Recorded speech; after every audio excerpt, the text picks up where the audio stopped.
Man pulkstenis rāda ļoti dīvainus ciparus. Vai tas tiešām ir precīzi?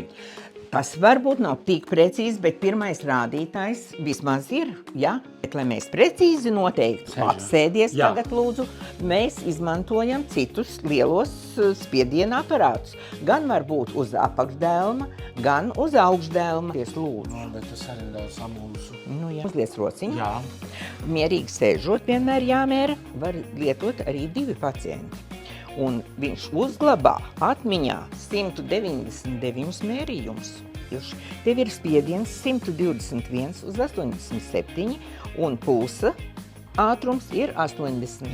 Varētu atkārtot vairākas reizes, bet šodien mēs nekavēsimies vairāk. Ja? Bet Rezultāti būtu pieņemami. Ja? Arī pasēdēt, es vienkārši pastāstīšu, ka mums vēl ir arī pulsa oksimetrs. Nosaka skābekļa daudzumu asinīs.